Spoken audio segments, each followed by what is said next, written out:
सभी स्टूडेंट्स का स्वागत है आज के वीडियो में। आज जो वीडियो है वो वीडियो हम लोग बना रहे हैं 12th मैथमेटिक्स का एक चैप्टर 5 है कंटिन्यूटी एंड डिफरेंशिएबिलिटी, उसका एक एक्सरसाइज 5.2 का क्वेश्चन नंबर 9 है। ये जो सम है ये सम बहुत इम्पॉर्टेंट है सभी पॉइंट ऑफ व्यू से। मतलब ये कि एग्ज़ाम पॉइंट ऑफ व्यू ले लो या फिर कोई कॉम्पिटिटिव एग्ज़ाम है नीट JEE, ठीक है, या फिर ये टॉपिक जो है डिफरेंशिएबिलिटी टॉपिक, ठीक है, इस चैप्टर का चैप्टर 5 का, वो समझने के लिए ये सम बहुत ही इम्पॉर्टेंट है। ठीक है, मतलब ये कि आपको और ज़्यादा डिटेल में ये सम करने के बाद आपको और ज़्यादा जानकारी मिलेगी मॉड्यूलस फंक्शन के बारे में, ठीक है, और डिफरेंशिएबिलिटी के बारे में और ज़्यादा आपको जो कॉन्सेप्चुअल अंडरस्टैंडिंग है वो और ज़्यादा कॉन्क्रीट होगा, मतलब और ज़्यादा अच्छा होगा, पक्का होगा। ठीक है, सो हम लोग स्टार्ट करते हैं क्वेश्चन नंबर 9। ठीक है, exercise 5.2 chapter 5 continuity and differentiability 12th standard mathematics. ठीक है, ये सम लेने का पर्पस ये है कि बहुत सारे स्टूडेंट्स कंफ्यूज हो जाते हैं ऐसे जो मॉड्यूलस के सम होते हैं, ठीक है, उसमें। तो हम लोग देखेंगे कि मॉड्यूलस वाले सम्स कैसे सॉल्व करने हैं। ठीक है, ये सम अगर आप देख लो तो कोई भी मॉड्यूलस का सम आप सॉल्व कर सकते हो। ठीक है, सो इस वीडियो में क्वेश्चन 9 ले रहे हैं और फिर अगले वीडियो में हम क्वेश्चन 10 लेंगे, जो इसके बाद वाला क्वेश्चन है वो भी बहुत इंपॉर्टेंट है। ओके, उसमें भी बहुत कंफ्यूजन क्रिएट करता है ग्रेटेस्ट इंटीजर फंक्शन के बारे में। ठीक है, तो नेक्स्ट वीडियो हमारा उस पर आएगा। अभी हम इस पे कॉन्सेंट्रेट करते हैं क्वेश्चन 9 पे। अब ये क्या बोला है इन्होंने क्या बोला है कि आपको प्रूव करना है कि ये जो फंक्शन है, ठीक है, जिसका डोमेन R है, इसमें हमको कोडोमेन की जरूरत नहीं है तो उन्होंने दिया नहीं है। ठीक है, उस जिसका डोमेन R है, ठीक है, R मतलब रियल नंबर्स, ये फंक्शन है मॉड्यूलस x-1। आपको बताना है कि x इज इक्वल टू 1 पे ये डिफरेंशिएबल नहीं है, ये प्रूव करना है। मतलब इन्होंने बता दिया है कि ये जो फंक्शन है ये डिफरेंशिएबल नहीं है 1 पे, बस आपको दिखाना है कैसे नहीं है, इसको कहते हैं प्रूव करना। ठीक है, आपको प्रूव करना है कि ये डिफरेंशिएबल नहीं है x इज इक्वल टू 1 पे। अब जो ये सम आप सॉल्व करोगे तो उससे पहले आपको फंक्शंस के बारे में सारी जानकारी होनी चाहिए। लिमिट्स एंड कंटिन्यूटी क्या होता है, ठीक है, डेरिवेटिव क्या होता है, ये सब चीज़ें आपको पता होनी चाहिए, क्योंकि डिफरेंशिएबिलिटी और कंटिन्यूटी जो चैप्टर है इसमें इस चैप्टर को पढ़ने से पहले आपको फंक्शंस के बारे में और खास करके लिमिट्स के बारे में, क्योंकि डेरिवेटिव जो होता है वो एक तरह की लिमिट होती है, वो हम देखेंगे आगे। ठीक है, और जो हमारा गॉस लॉ का जो सीरीज है उसमें जो पार्ट 4 जो मैं बनाने वाला हूँ, ठीक है, उसमें अभी हम इंटीग्रल यूज करेंगे, वो भी एक तरह की लिमिट है, वो उसमें मैं आपको बताऊंगा कैसे। ठीक है, तो हम लोग जो लिमिट निकालते हैं वो एक नॉर्मल लिमिट होती है, ये एक अलग तरह की लिमिट होती है जिसको हम डेरिवेटिव बोलते हैं। ठीक है, और एक अलग तरह की लिमिट होती है जिसको हम इंटीग्रेशन बोलते हैं, इंटीग्रल बोलते हैं। ठीक है, तो वो उसमें देखेंगे इंटीग्रल वाली लिमिट। अभी हम लोग देखेंगे डेरिवेटिव वाली लिमिट कैसे अलग है इस लिमिट से, वो भी मैं बताऊंगा लास्ट में इस वीडियो में। ठीक है, तो हम लोग स्टार्ट करते हैं इसको सॉल्व करना। अब इसको सॉल्व करने से पहले आपको डिफरेंशिएबिलिटी का डेफिनेशन और थियरी पता होनी चाहिए। ठीक है, थियरी में तो हम अभी नहीं जाएंगे क्योंकि हमको हमारा जो पर्पस है इस वीडियो का वो इसको सॉल्व करना है।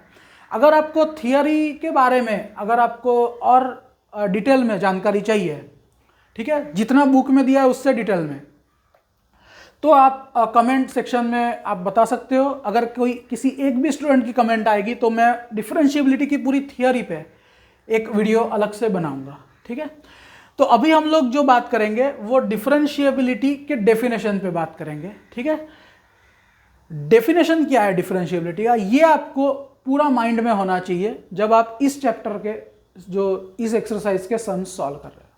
ठीक है, तो डिफरेंशिएबिलिटी का डेफिनेशन क्या होता है कि कोई भी फंक्शन, एक इन जनरल कोई भी फंक्शन f डिफरेंशिएबल होता है।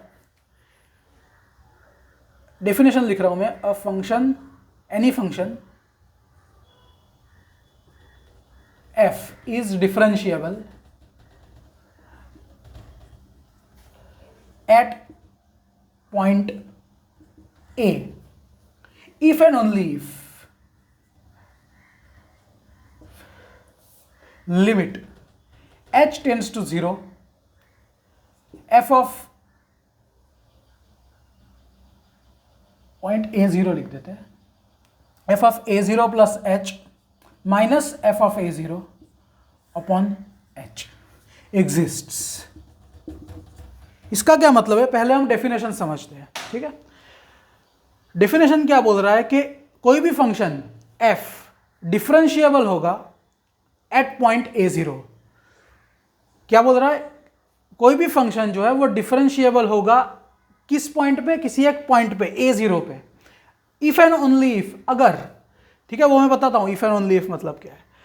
अगर, पहले आप इफ पढ़ो, ठीक है, अभी ओनली इफ रहने दो।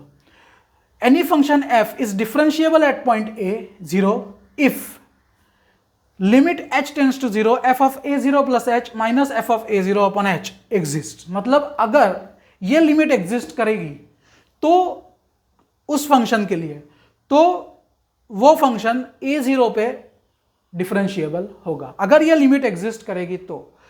इफ एंड ओनली इफ क्या होता है कि रिवर्स भी सही है, मतलब ये आप ऐसा बोल सकते हो, अगर ये लिमिट एग्जिस्ट करेगी, ठीक है, a0 पे, ठीक है, a0 पॉइंट पे अगर ये लिमिट एग्जिस्ट करेगी तो ये फंक्शन डिफरेंशिएबल है a0 पे। मतलब अगर ये लिमिट एग्जिस्ट करेगी तो ये फंक्शन डिफरेंशिएबल होगा a0 पे। दूसरा आप ऐसा बोल सकते हो, क्योंकि इफ एंड ओनली इफ है इसलिए, अगर ये फंक्शन डिफरेंशिएबल होगा a0 पे तो फिर ये लिमिट एग्जिस्ट करेगी, ठीक है। तो ये दोनों चीजें जब कन्वर्स, मतलब इसका ये स्टेटमेंट और उसका कन्वर्स जब दोनों सही होते हैं तो हम लोग if and only if use करते हैं, ठीक है। तो ये डेफिनेशन है डिफरेंशिएबिलिटी का किसी भी फंक्शन की। तो डिफरेंशिएबिलिटी अगर आपको चेक करनी है, कोई फंक्शन डिफरेंशिएबल है नहीं, तो आपको क्या देखना है, ये लिमिट एग्जिस्ट करती है या नहीं। तो क्योंकि इन्होंने बोल दिया ये फंक्शन 1 पे डिफरेंशिएबल नहीं है तो ये लिमिट एग्जिस्ट नहीं करेगी। अब वो देखेंगे कैसे, ठीक है। यही आपको दिखाना है कि लिमिट एग्जिस्ट नहीं करना मतलब क्या होता है, ठीक है। जो हम नॉर्मल जो लिमिट वाला चैप्टर जो आप 11th में पढ़े हो उसमें आपने देखा है कि लिमिट एग्जिस्ट नहीं करती है तो तब क्या होता है, मतलब लेफ्ट हैंड लिमिट और राइट हैंड लिमिट दोनों अलग अलग होती है। तो वही हम लोग देखेंगे इसमें, 1 पे लेफ्ट हैंड लिमिट निकालेंगे और 1 पे राइट हैंड लिमिट, ये वाली, वो वाली नहीं, ठीक है, क्योंकि ये हमको डेरिवेटिव एक अलग तरह की लिमिट होती है, वो मैं बताऊंगा कैसे ये लिमिट उस लिमिट से अलग है, वो लास्ट में बताऊंगा, ठीक है। पहले हम लोग देखेंगे कि 1 पे ये जो लिमिट है ये एग्जिस्ट कैसे नहीं करेगी, ठीक है। मतलब बेसिकली कैसे नहीं करेगी कि लेफ्ट हैंड लिमिट और राइट हैंड लिमिट अलग अलग वैल्यू आएगी, तो वो हम लोग निकालेंगे और वही आपको दिखाना है कि लेफ्ट हैंड लिमिट और राइट हैंड लिमिट की वैल्यू अलग अलग है, इसलिए ये लिमिट एग्जिस्ट नहीं कर रही है, ठीक है। और इसलिए ये फंक्शन जो है वो 1 पे डिफरेंशिएबल नहीं है, ये आपको दिखाना है इस सम में, ठीक है। तो हम लोग देखते हैं ये लिमिट कैसे निकालते हैं। अब सबसे पहले हमको ये लिमिट निकालनी है, सबसे पहले लेफ्ट हैंड लिमिट निकालनी है, ठीक है। सो लेफ्ट हैंड लिमिट निकालने के लिए हम क्या करेंगे, लेफ्ट हैंड लिमिट लिखेंगे। सो सबसे पहले लेफ्ट हैंड लिमिट लिखते हैं, LHL is equal to LHL निकालेंगे सबसे पहले। So limit h tends to 0 from left, ठीक है, 0 माइनस f ऑफ किस पॉइंट पे निकालनी है, उस पॉइंट, जैसे मैंने डेफिनेशन में आपको बताया था, यहां पे लिख देता हूं मैं वापस definition, limit h tends to 0 f of a0 plus h minus f of a0 upon h, ठीक है। अब a0 जनरली क्या है, यहाँ पे c भी लेते हैं कुछ बुक्स में a लेते हैं, कुछ बुक्स में a0 लेते हैं, कुछ बुक्स में x0 लेते हैं, ठीक है। वो आपकी चॉइस है, आप कुछ भी ले सकते हो इस नंबर के लिए। a0 मैंने इसलिए लिखा है, सिर्फ a नहीं लिया क्योंकि इसका दूसरा फॉर्म भी होता है, ठीक है, दूसरा फॉर्मूला भी है, वो भी यूज कर सकते हो, लेकिन मैं ज़्यादा इसको मेरे लिए मतलब आसान रहता है इसको यूज करना। दूसरा एक फॉर्म क्या रहता है, लिमिट a0 प्लस h को हम f ऑफ a1 लिखते हैं minus f of a0 upon a1 minus a0, क्योंकि अगर a1 is equal to a0 plus h हो गया तो h जो है वो हो जाएगा a1 माइनस a0, सो h की जगह a1 minus a0, limit h tends to, अगर h 0 की तरफ जाएगा तो a1 टेंड्स टू a0, ठीक है, ये एक दूसरा फॉर्म है उसका। ठीक है, ये भी यूज कर सकते हो, ये सेम, दोनों सेम फॉर्मूलाज है। ठीक है, ओके। सो कोई भी आप यूज कर सकते हो इसमें, बस आपको ध्यान ये रखना है कि जो इसमें है वही आपको लिखना है। जो जैसे इसमें a0 प्लस h है और इसमें a1 है, तो आपको उस हिसाब से चेंजेस करने हैं। ठीक है, मैं ये फॉर्मूला ज़्यादा यूज़ नहीं करता हूँ, आपको भी रेकमेंड नहीं करूँगा ये ज़्यादा यूज़ करो आप। ठीक है, अब ये फॉर्मूला अगर आप उससे कंफर्टेबल है तो आप कर सकते हैं।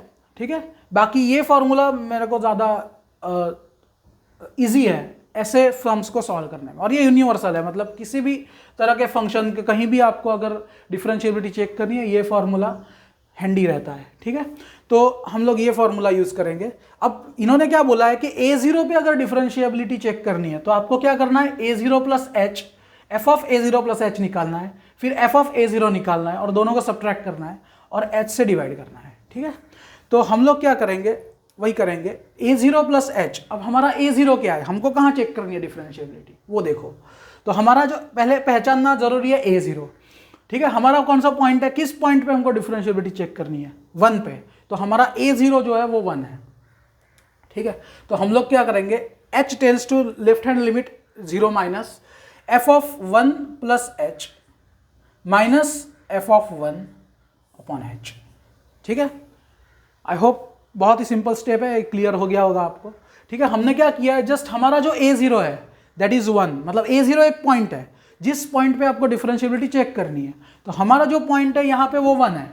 ठीक है, तो हमको वो जनरल पॉइंट दिया था उन्होंने, वो थियरी के हिसाब से, डिफरेंशिएबिलिटी की जो थियरी है, थियरी का जो मैं बोल रहा हूँ वो ये फॉर्मूला कैसे आया, ठीक है, वो उसको कहते हैं थियरी इसकी। ठीक है, ये फॉर्मूला आया कहाँ से, ठीक है, डायरेक्ट डेफिनेशन ऐसे ऊपर से तो नहीं आया है। ठीक है, तो ये जो थियरी है डिफरेंशिएबिलिटी की, वहाँ से ये फॉर्मूला डिराइव हुआ है और फिर हमने उसको डेफिनेशन बनाया। तो मैं थियरी की बात वही कर रहा था कि अगर आपको जानना है कि ये फॉर्मूला आया कहाँ से, तो आप कमेंट करके मेरे को बता सकते हो, तो दूसरा एक वीडियो में इसकी थियरी पे, मतलब ये फॉर्मूला कैसे डिराइव होता है उसके ऊपर बनाऊंगा। ठीक है, अब हमने क्या किया, a0 जो है जनरल पॉइंट था, हमने, क्योंकि हमारे इसमें एक स्पेसिफिक पॉइंट होता है हमारे सम में, तो हमको पता है कि हमारा जो a0 है वो 1 है, तो हमने इसको जस्ट a0 सब्स्टिट्यूट किया है उस फॉर्मूला में, बाकी कुछ नहीं किया है, और लेफ्ट हैंड लिमिट लगाई है। ये टोटल लिमिट है, ठीक है, ये फुल लिमिट है, ये लेफ्ट हैंड लिमिट है, बस इतना ही डिफरेंस है। ठीक है, सो अब नेक्स्ट स्टेप क्या होगा, limit h tends to 0 from left. ठीक है, f ऑफ 1 प्लस h, मतलब अब देखो यहाँ पे आपका फंक्शंस का वाला जो कॉन्सेप्ट है वो आपको यहाँ पे हेल्प करेगा। f ऑफ 1 प्लस h मतलब क्या करना है, फंक्शन के अंदर जहाँ x है वहाँ पे आपको 1 प्लस h रखना है। ठीक है, तो फंक्शन में, फंक्शन क्या है, मॉड x माइनस 1 है, तो x की जगह पे हम लोग लिखेंगे 1 प्लस h। ठीक है, सो मॉड में 1 प्लस h माइनस 1। ठीक है, मैंने जानबूझ के ब्रैकेट लिखा है ताकि आपको पता चले, f of 1 upon h। Okay, I hope यहां तक क्लियर हो गया आपको। ठीक है, 1 प्लस h, यहां पे आप ब्रैकेट हटा भी सकते हो, मैंने जस्ट आपको पता चले कि x की जगह पे हमको ये लिखना है। ठीक है, ये value f of 1 plus h, जैसे अगर मान लो y is equal to 2x, ये फंक्शन है, f of x is equal to 2x, so f of 2 क्या होता था, तो 2x की जगह पे 2 लिखते थे वैसे, मतलब f ऑफ 2, तो मतलब x इज इक्वल टू 2 पे उसकी वैल्यू अगर जाननी है तो जहाँ जहाँ x है उस फंक्शन में वहाँ वहाँ हमको 2 लिखना है। ठीक है, अगर 2 पे लिए वैल्यू निकालनी है, तो वैसे ही हमको कहाँ निकालनी है, 1 प्लस h पे, तो जहाँ जहाँ x है इस फंक्शन में वहाँ वहाँ 1 प्लस h लिखेंगे। ठीक है, और इसको सॉल्व करेंगे, तो इसको जब सिंप्लीफाई करेंगे, limit h tends to 0 minus, bracket यहीं पे खोल देता हूँ मैं, so 1 1 cancel, 1 minus 1 0, so mod h minus f of 1 क्या होगा, अगर x की जगह 1 रखोगे तो यहाँ पे भी मैं वो इसी फॉर्म में लिख देता हूँ, तो आपको आइडिया आएगा, 1 माइनस 1। ठीक है, क्योंकि f ऑफ 1 निकालना है, तो f ऑफ 1 जहाँ जहाँ x है वहाँ हमको 1 सब्स्टिट्यूट करना है, तो f of 1, so 1 minus 1 mod 0 is 0, सो 0, 0 लिखने की ज़रूरत नहीं है, अपॉन h। ठीक है, अब इसके आगे स्टूडेंट्स को कंफ्यूजन होता है कि अब क्या करें। ठीक है, तो यहाँ पे जिनको भी कंफ्यूजन होता है, जिन भी स्टूडेंट्स को, समझ लो आपका मॉड्यूलस का जो कॉन्सेप्ट है वो क्लियर नहीं है। ठीक है, तो हम लोग अब यहाँ पे आगे जो यूज़ करेंगे वो मॉड्यूलस का कॉन्सेप्ट यूज़ करना है हमको। आई होप यहाँ तक क्लियर हो गया होगा ये स्टेप कैसे आया। ठीक है, इसके आगे अब मैं बताता हूँ क्या करना है।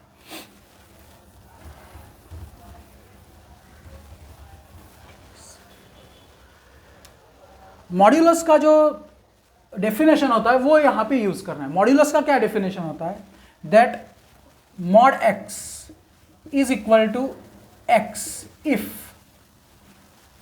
x इज ग्रेटर देन और equal to 0 and mod x is equal to minus x if x is less than 0। मतलब अगर x 0 से छोटा है तो मॉड x की जो वैल्यू होगी वो माइनस x होगी, और x अगर 0 से बड़ा है या 0 के इक्वल है तो फिर मॉड x की जो वैल्यू होगी वो x होगी। ठीक है, इसका ये मतलब है, जैसे मान लो, मैं आपको समझा देता हूँ इसका मतलब। जैसे मान लो मॉड 3 है। ठीक है, अब मॉड 3 जो है वो मॉड के अंदर अगर x 3 है, मतलब if x is equal to 3, अगर x इज इक्वल टू 3 है, if x is equal to 3 है तब भी मॉड 3 होगा आंसर। और if x is equal to minus 3 होगा तब भी उसका आंसर तो 3 ही मिलेगा आपको जब मॉड से बाहर आएगा। लेकिन आपको अब जैसे मॉड 3 है तो बाहर निकला इज इक्वल टू 3, अब आपको नहीं पता कि अंदर जो था वो -3 था या +3 था। ठीक है, तो हम लोग क्या करते हैं कि x अगर -3 हुआ, ठीक है, तो अंदर अगर -3 है तो हमारा x जो है वो -3 होगा, क्योंकि x जो हम बोल रहे हैं वो अंदर का बोल रहे हैं। जैसे x ये अंदर की चीज़ के बारे में बात हो रही है, यहाँ पे जो बात हो रही है वो अंदर, इसके अंदर क्या है। ठीक है, उसके मॉड के अंदर। सो मॉड के अंदर अगर x है, मतलब पॉजिटिव है या 0 है, तो उसका आंसर x मिलेगा। और अगर मॉड के अंदर अगर x नेगेटिव है, ठीक है, तब भी वो मॉड x जो है वो बाहर निकल के पॉजिटिव हो जाएगा।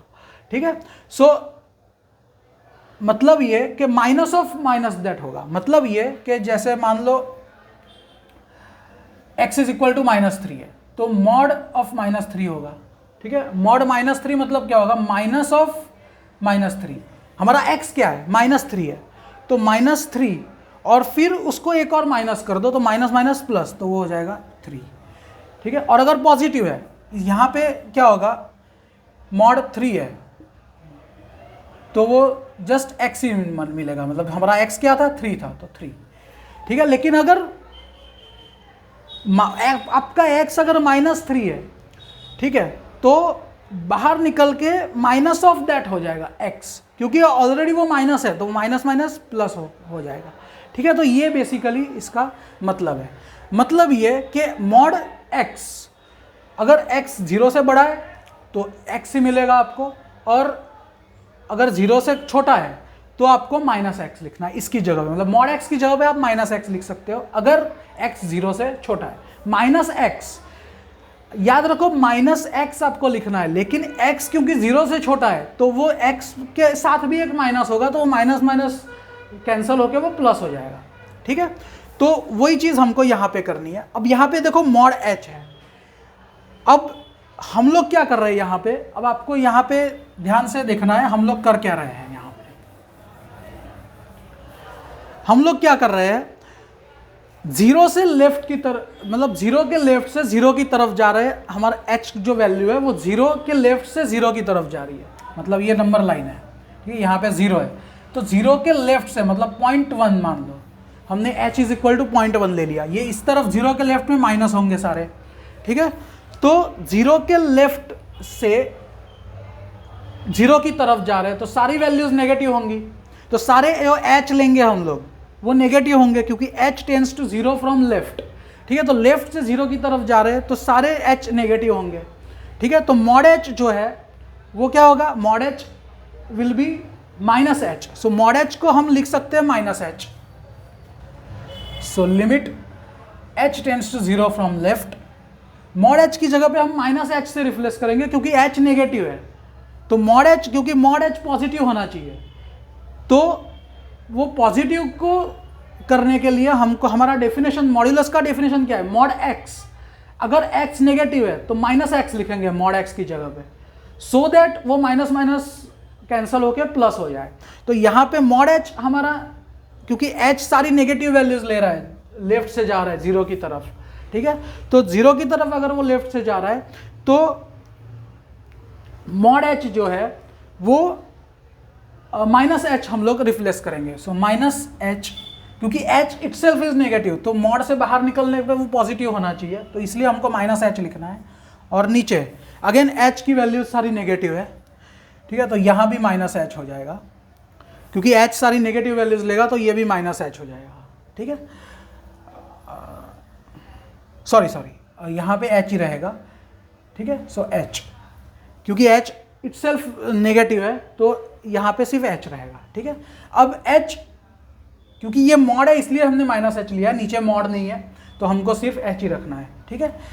अब h कैंसल, सो हमको मिला -1, so limit h tends to 0 from left, limit of, मतलब ये कैंसिल होके -1, so limit h tends to 0 from left, क्योंकि यहाँ पे कोई h नहीं बचा है तो लिमिट वही रहती है, जैसे इज इक्वल टू -1, सो इसकी जो लिमिट आई वो आई -1। मतलब इसका मैं समझा देता हूँ, जैसे मान लो limit x tends to 3 is 2x, तो क्योंकि x है तो 3 हम लोग सब्स्टिट्यूट, डायरेक्ट सब्स्टिट्यूशन से 3 इंटू 2 6 लिख सकते हैं, लेकिन मान लो लिमिट x टेंड्स टू 3 सिर्फ 2 है, अब क्योंकि यहाँ पे कोई सब्स्टिट्यूट करने के लिए कोई वेरिएबल नहीं है तो इसका आंसर सिर्फ 2 ही आता है, ठीक है। मतलब जो जिसकी लिमिट निकालनी है अगर किसी कांस्टेंट की, तो टेंड्स टू कोई भी नंबर होने दो, उसकी जो लिमिट होगी वो वही होगी कांस्टेंट जिसकी आपको निकालनी है। तो वैसे ही यहाँ पे h tends to 0 from left, यहाँ पे कोई h नहीं बचा अब, ठीक है, तो यहाँ पे -1 ही आएगा, तो इसकी जो left hand limit is equal to LHL, ठीक है। आई होप आपको क्लियर हो गया होगा, आप चाहे तो ये लिख सकते हैं यहाँ पे।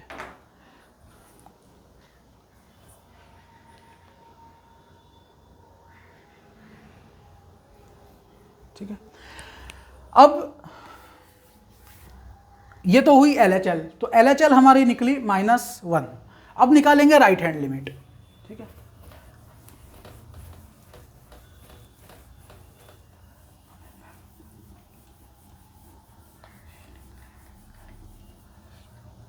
सेम चीज करेंगे राइट हैंड लिमिट के लिए, RHL, सो RHL निकालना है राइट हैंड लिमिट, ठीक है। So limit again h tends to 0 from positive, वही लिखेंगे f ऑफ हमारा a0 जो है that is 1 plus h minus f of 1 upon it, so limit h tends to 0 from positive, f of 1 plus h मतलब again 1 plus h रखेंगे उसमें, so mod 1 plus h minus 1 minus mod 1 minus 1 upon h, so limit h tends to 0 plus 1 cancel, so mod h upon h, again वही step आ गया, ठीक है। यहाँ तक सेम है, left hand limit right hand limit, यहाँ से चेंज होगा। क्यों चेंज होगा? क्योंकि अब जो h है वो राइट से आ रहा है, मतलब अगर ये नंबर लाइन है ये 0 है, अब जो है वो 0.1 है यहाँ पे h जो है वो वैल्यूज लेते हुए राइट से आ रहा है, 0 की राइट से, तो 0 के राइट में क्योंकि पॉजिटिव वैल्यूज होती है तो इसलिए मॉड h जो है वो h होगा। So limit h tends to 0 from plus, mod h को हम h लिखेंगे बिकॉज हमने देखा मॉड्यूलस का डेफिनेशन में mod x is equal to x if x is greater than equal to 0 and mod x is equal to minus x if x is less than equal to 0। ये actually if and only if होता है, ठीक है। अभी हम उसमें detail में नहीं जाएंगे, अभी जस्ट आपको जानकारी के लिए बता रहा हूँ मैं, ठीक है। तो ये आप लिख लो, ठीक है। आप अगर आपको रेफरेंस के लिए अगर आपको चाहिए तो मॉड्यूलस का डेफिनेशन आपको क्लियर होना चाहिए ऐसे सम सॉल्व, खास करके मॉड्यूलस के सम सॉल्व करने के लिए। सो मॉड h h हो जाएगा, because h is taking positive values, तो mod h is equal to h, mod h is equal to h if h is greater than और इक्वल टू 0। यहाँ पे इक्वल टू नहीं है क्योंकि h 0 की वैल्यू नहीं ले सकता, ठीक है। क्यों नहीं ले सकता? क्योंकि नीचे 0 आ जाएगा, वो आपको पता ही है। सो h सिर्फ h लिखेंगे upon h, so limit h tends to 0 from positive, h upon h क्या होगा 1, so limit 1 is equal to 1। तो आप देख सकते हो ये RHL मिल गई, RHL, ठीक है। सो राइट हैंड लिमिट हमको 1 मिली, लेफ्ट हैंड लिमिट -1 मिली। तो क्योंकि लेफ्ट हैंड लिमिट और राइट हैंड लिमिट सेम नहीं आई है, so RHL which is not equal to -1 which is equal to LHL, ठीक है। सो RHL 1 है, LHL -1 है, दोनों सेम नहीं है। तो लेफ्ट हैंड लिमिट और राइट हैंड लिमिट अगर सेम आती है तो ही वो जो लिमिट है वो एग्जिस्ट करती है। So from this we conclude that limit h tends to 0 f of 1 plus h minus f of 1 upon h does not exist and so fx is equal to mod x minus 1 is not differentiable at x is equal to 1, ठीक है। इससे हम conclude करेंगे that fx जो हमको दिया हुआ है इस तरह से, वो हमको पहले से पता था, जो ये करने से पहले हमको पता था वो डिफरेंशिएबल नहीं है 1 पे, लेकिन इस तरह से वो डिफरेंशिएबल नहीं है 1 पे, ठीक है। इससे पहले वो भी आपको दिखाना है, लेफ्ट हैंड लिमिट और राइट हैंड लिमिट कैसे वो डिफरेंशिएबल नहीं है ये दिखाना था इसमें, ठीक है। यहाँ तक आई थिंक आपको अब ये क्लियर हो गया होगा। इसमें जो मेन पार्ट है वो ये पार्ट है, ठीक है। यहाँ से आगे स्टूडेंट्स को नहीं समझ आता कि अब क्या करें, ठीक है। सो इसलिए मैंने खास करके ये सम लिया हुआ है, और ठीक है। तो आई होप आपको ये क्लियर हो गया होगा। और दूसरी चीज़, ठीक है, पहले आप लिख सकते हो इसको पॉज करके।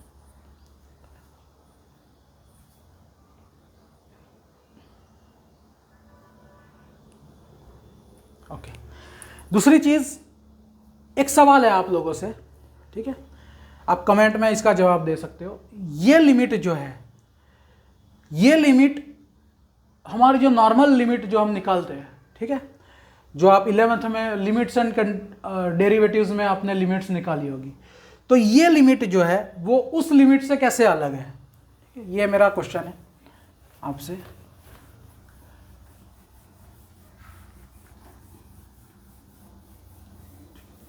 तो आप कमेंट में इसका जवाब दे सकते हो, ये लिमिट कैसे अलग है, ठीक है। नहीं तो हम लोग जो नेक्स्ट जो 10th क्वेश्चन करेंगे, ठीक है, उस वीडियो में मैं आपको इस क्वेश्चन का आंसर बताऊंगा, ठीक है। ये लिमिट जो है, जैसे हम नॉर्मल लिमिट निकालते थे, जैसे लिमिट x टेंड्स टू 0 या x tends to 1, f of x is equal to something, limit आती थी l, ठीक है, x tends to a l। और ये लिमिट जो है, ठीक है, जो हमने अभी निकाली, ठीक है, ये दो लिमिट्स में क्या डिफरेंस है, मेन डिफरेंस, ओके। उसका आपको मैं, इससे रिलेटेड तो नहीं है उसका जवाब, लेकिन नेक्स्ट जो हम करेंगे 10th, उसमें इन दो लिमिट्स का डिफरेंस जो है वो आपको दिखेगा उस एग्जाम्पल में, ठीक है। तो इसलिए इसका जवाब मैं आपको तब तक नेक्स्ट वीडियो में दूंगा जब हम 10th क्वेश्चन करेंगे। तब तक आप कमेंट में मेरे को बता सकते हो, मतलब कि क्या डिफरेंस है दोनों में, ठीक है। ओके, सो अभी के लिए इतना ही रखते हैं, ठीक है। नेक्स्ट वीडियो में हम लोग क्वेश्चन 10th, इसके बाद वाली क्वेश्चन है, उसमें मिलेंगे। ग्रेटेस्ट इंटीजर फंक्शन के बारे में पूरा आपको मैं उस वीडियो में बताऊंगा, ठीक है। उसका ग्राफ से लेके, ग्राफ कैसे बनाना है, बहुत सारे स्टूडेंट्स को दिक्कत होती है ग्रेटेस्ट इंटीजर फंक्शन समझने में, तो वो भी हम लोग पूरा, मतलब ग्राफ से लेके उसका भी डिफरेंशियबिलिटी चेक करनी है 1-2 पॉइंट्स पे, तो वो हम देखेंगे नेक्स्ट वीडियो में। तब तक के लिए थैंक यू।